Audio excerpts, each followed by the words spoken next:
A little bit about our firm before we get started today. We've helped over 6,000 families protect the assets that they leave to their loved ones from divorce, creditors, and lawsuits. We've also helped over 300 families implement the plans that we've designed. And the reason why that's significant to you is estate planning is kind of depressing. So talking about who gets your stuff when you die, it's something you're going to want to put together a plan, put it on the shelf, and forget about it.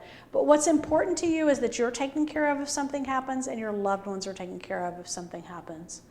Our firm is kind of unique in that we do both estate planning and elder law. So the estate planning is the who gets your stuff when you die.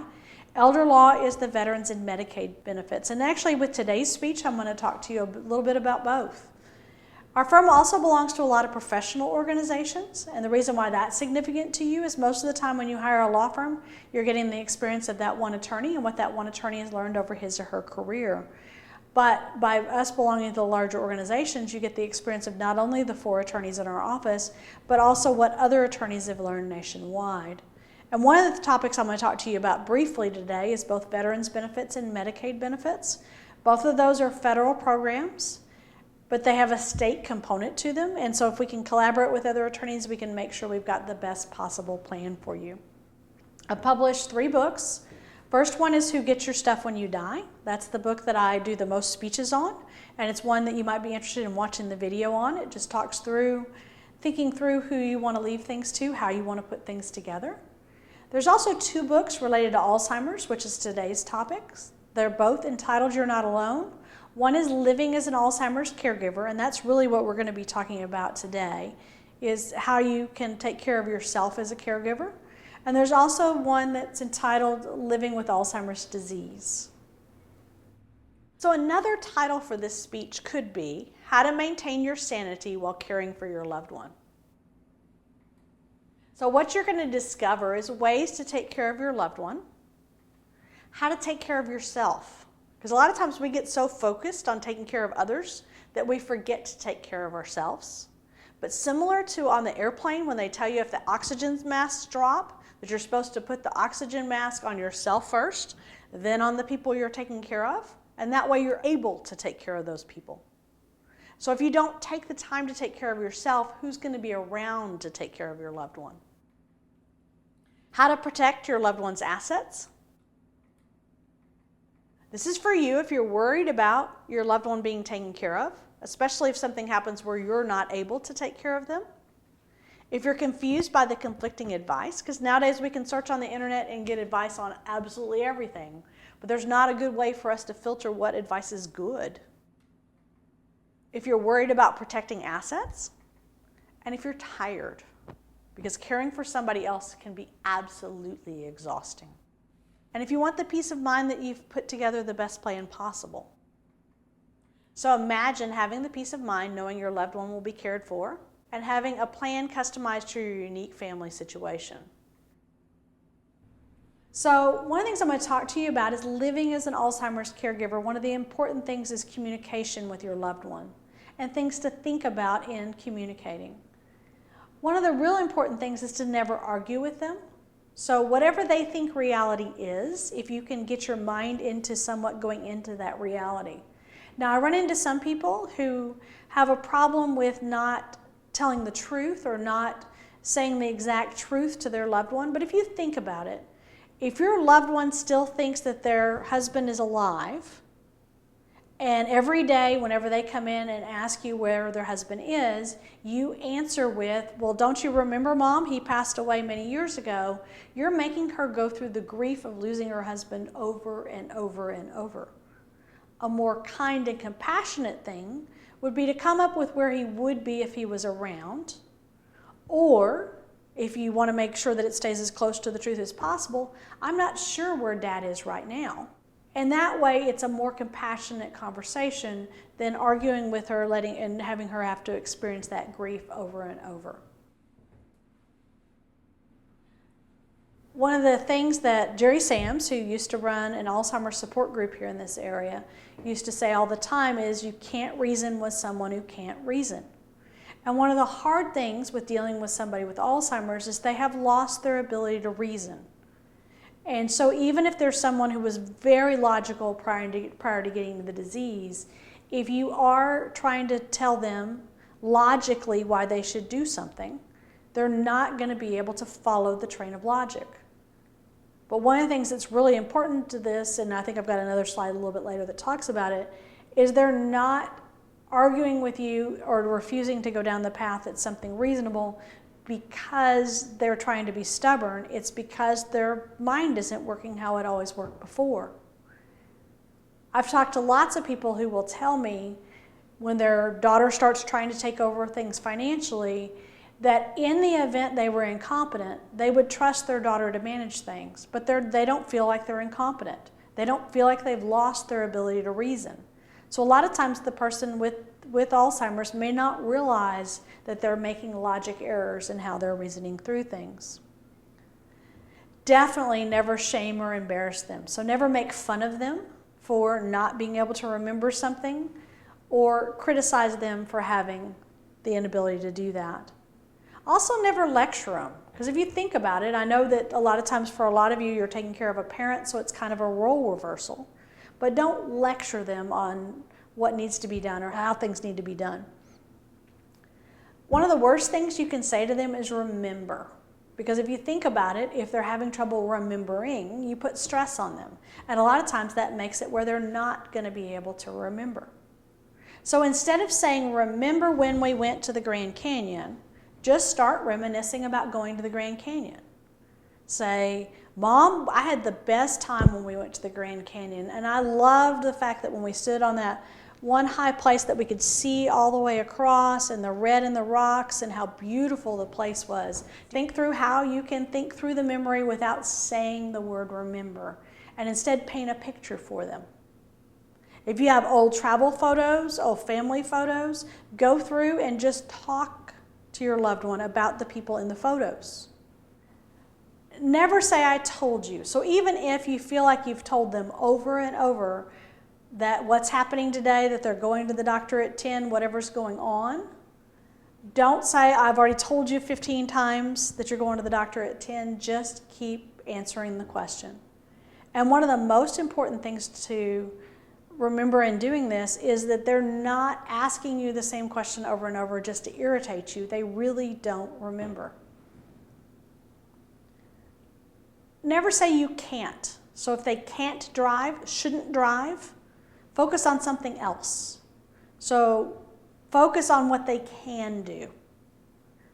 And you may need to distract them off the conversation about the thing they're wanting to do that's not safe.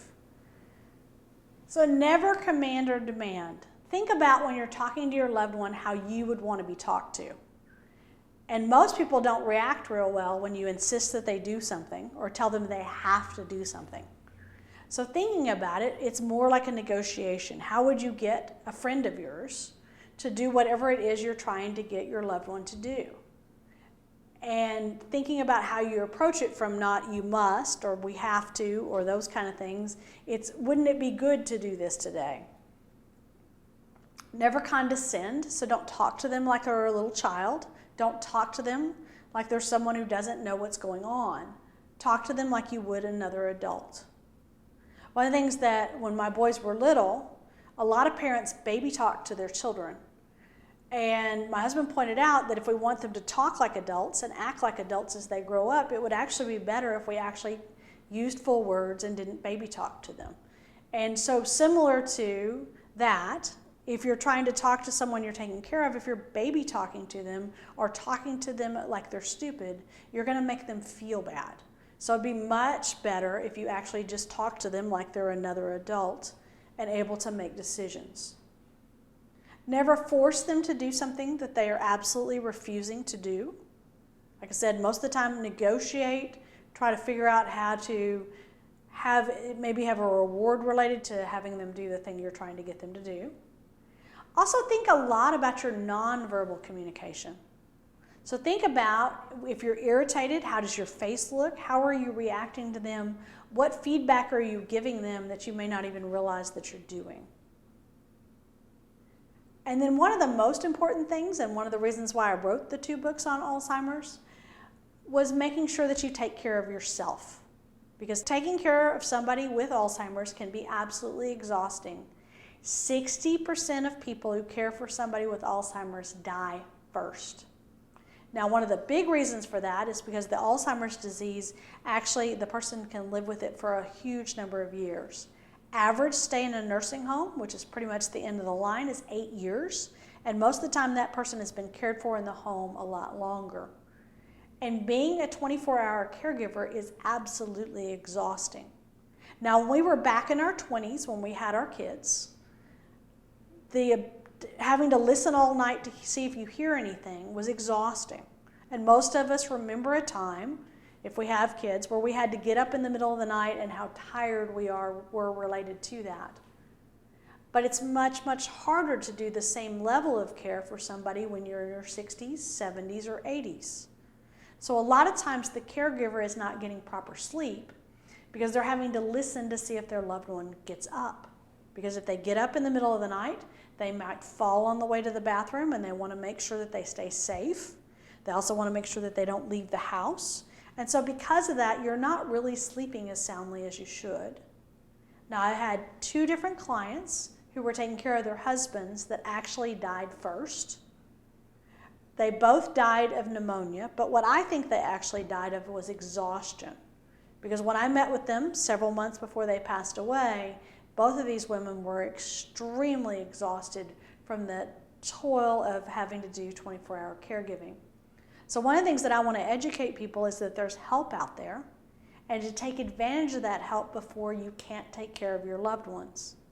Now, a good portion of the time, people will feel like they're the ones that are going to best care for their loved ones, and they don't want strangers or outsiders to help them. But if you can get an outsider to help you a few hours a day, keep your strength up, go to the doctor, those kind of things, then you're going to be able to take care of your loved one a lot longer. So signs of caregiver stress, because one of the things you need to watch for is caregiver stress. Now, in the event you have a loved one with a diagnosis like this, you're going to go through the same stages of grief you would go through if somebody passed away. So the first stage of grief is denial. So you're going to think that the person you're caring for doesn't really have a problem, isn't really having slips in memory, slips in ability to take care of themselves. And that's one of the things you're going to have to deal with, is coming to terms with what the current reality is.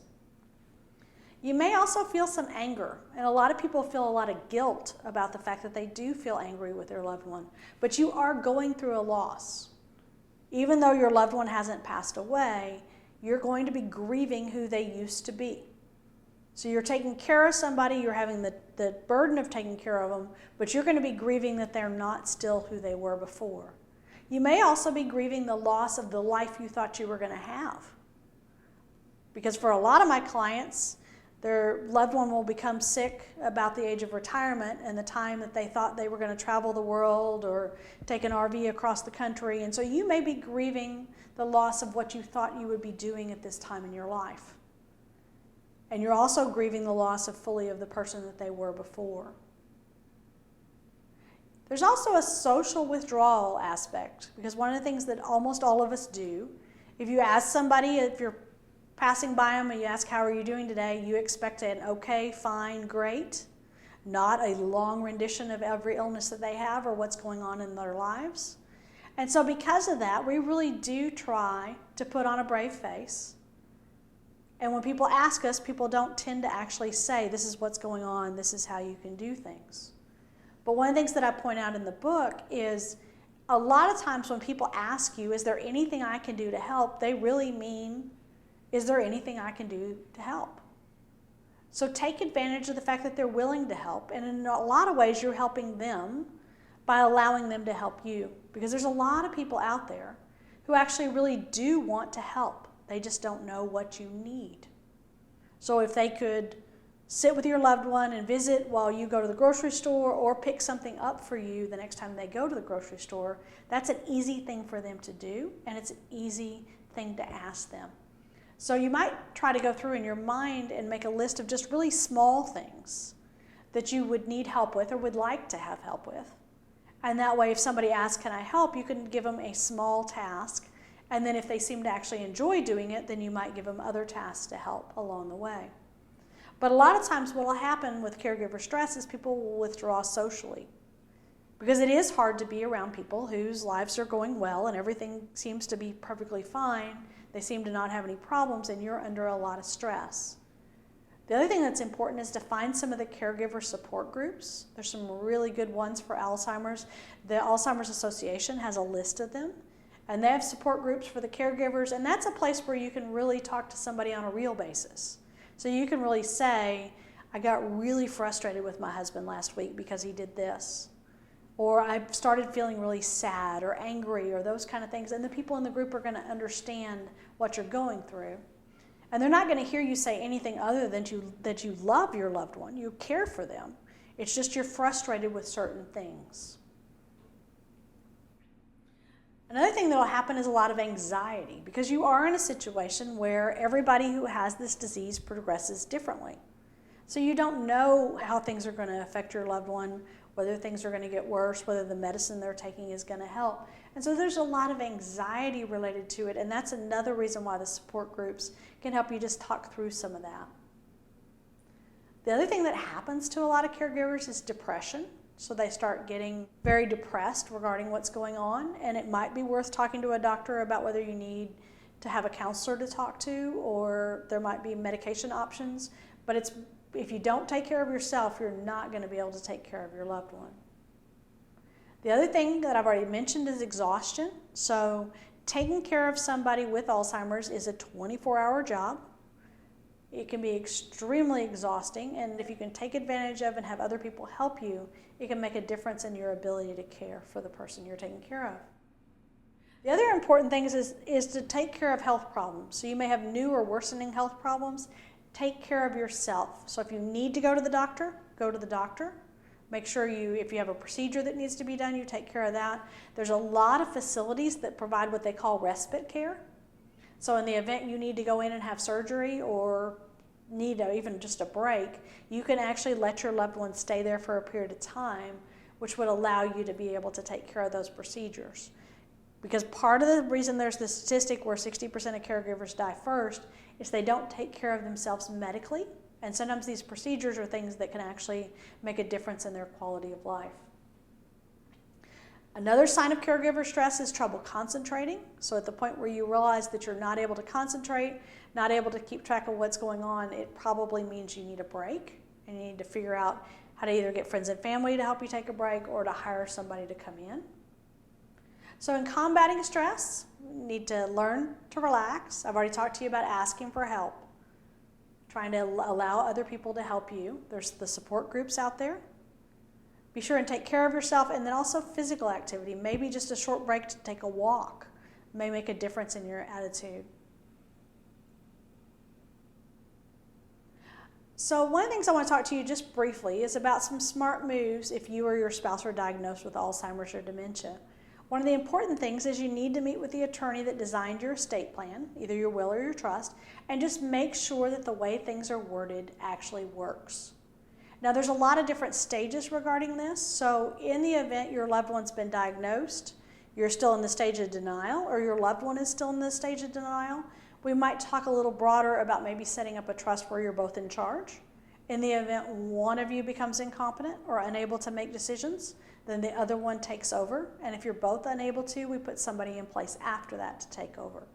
And that conversation could be had with someone. If you've got your family member who's not ready to talk about the fact they have a diagnosis, we can put that planning together for them so that way, if the disease progresses, we've got things that are in place to protect. We also might talk about revising your plan to include a special needs trust. So the advantage to a special needs trust is if the healthy spouse dies first, the money is available for the person with Alzheimer's, but they're not in charge of it, so that they're not likely or able to be taken advantage of or have somebody try to get it away from them. It also can make it where if they need to go on Medicaid, so if they ever need to go to the nursing home, this money isn't taken away in that situation. So the biggest fear of many older adults is outliving their money. And so part of why we want to try to protect for Medicaid is to make sure that there's money available in the event you need care. I have another speech that gives a lot more details regarding Medicaid and veterans benefits. It's my elder law speech. And if you'll look at the website, you can find that speech. I'm going to go over very, very briefly a little bit about those benefits right now. But the most important thing is if you have a loved one who has a diagnosis of dementia or Alzheimer's, it's worth looking into these benefits, seeing if you qualify, seeing what protections are out there. Because the cost of care in a nursing home for 1 year can be $96,000. If you pay for somebody to take care of your loved one in the home 24 hours a day, it can cost $180,000 a year. Pre-planning for these kind of things, and we can still do pre-planning for Medicaid even with a diagnosis, because for Medicaid to protect assets, we've got to do it 5 years before there's a need. Veterans benefits, it's 3 years. So at this point, we have a lot of flexibility as far as putting together things, and so if you can start putting the plan together as early as possible, it makes a difference. Now, if you are the healthy spouse, the one without a diagnosis, this might be a time to talk about long-term care insurance.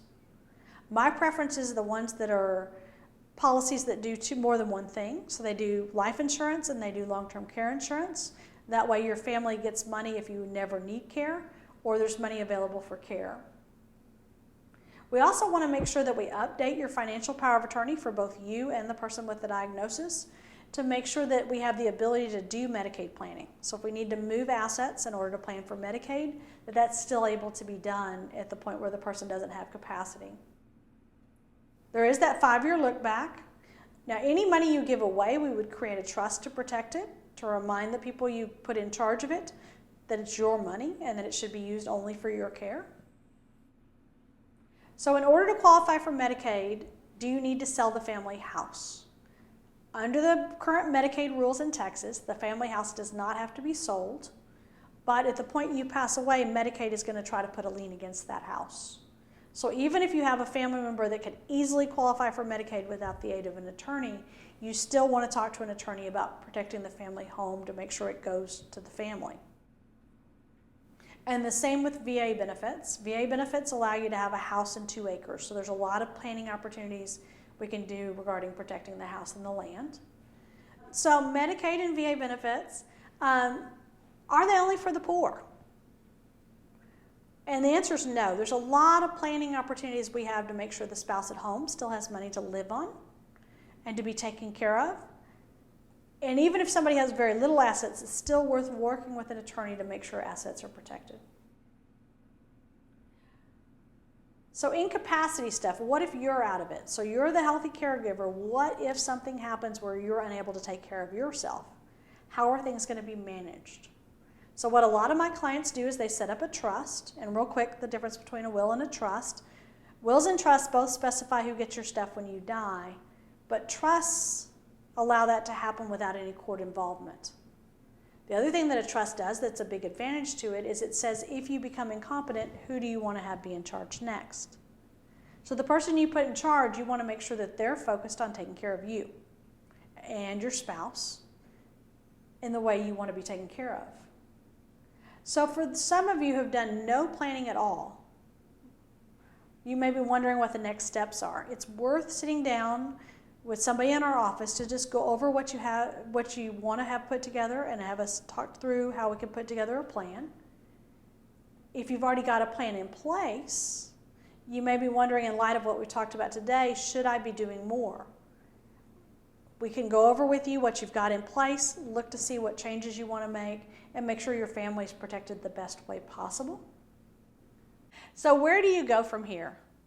Most of you are going to end up procrastinating, and the reason for that is we're not planning on dying, and it's a hard thing to talk about, hard thing to think about. But it's much better for you and much better for your family if we get a plan in place. So the first step in our office is what we call a family legacy planning session. You're going to meet with one of the 4 attorneys in our office, and in that meeting, we're going to do a 1-hour meeting in our office, or we can do it through a video conference. So if you're more comfortable doing it through video, we can also do that. We're going to get to know your family. We're going to design a plan to protect your family, which means to you the assets you leave to your family are protected from divorce, creditors, and lawsuits. Plus, we're going to customize the documents to your unique family situation. At the end of our time together, you're going to do one of 2 things. If we're not the right fit for you, you're going to walk away with information on how to protect you and your family that you can use to design a plan. or you're going to do what 97% of the people that walk through our doors do, which is hire us to implement your unique customized plan. After that meeting, we're going to schedule a time for you to implement your plan. We're going to create a flow chart customized to your unique family situation. So that's a one-page summary you can look at and see what your plan is. We're going to go over the important parts of your documents, because when we put together an estate plan, it is a pretty tall stack of paper. And we're going to show you which parts of it are important for you to know. You're going to sign the documents.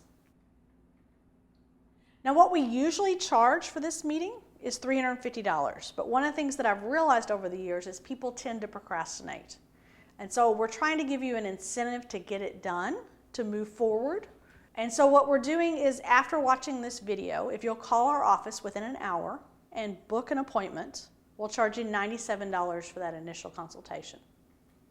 So what's the catch? The only catch is you've got to call within an hour of watching the video. You can call our office. And my personal guarantee when you come in is that you're going to find value in that meeting. So in the event you come in and you can look me in the eye and tell me we've absolutely wasted your time, we're not going to charge you the $97, because I want you to get value out of it. I've never had anybody say that they didn't get value out of the meeting. Also, we're going to give you a copy of my book and a DVD with the seminars that we've done so far.